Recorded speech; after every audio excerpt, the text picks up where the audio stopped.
Guys, welcome to my channel. Well, couple of days ago I had shown you guys the adapter I made for Bosch 18-volt lithium battery. This is the prototype.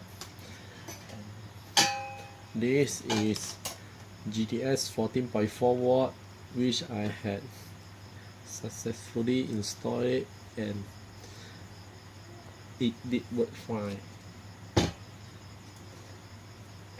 And also I modified to the old version of cordless angle grinder.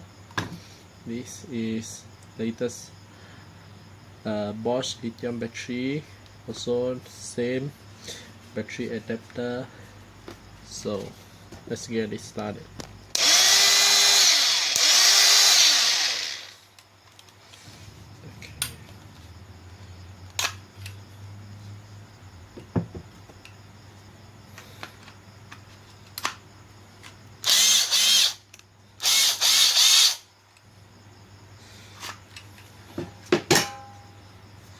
This is actually aluminum welding rod, well connected inside, and this is how it looks like. Well, thank you for watching.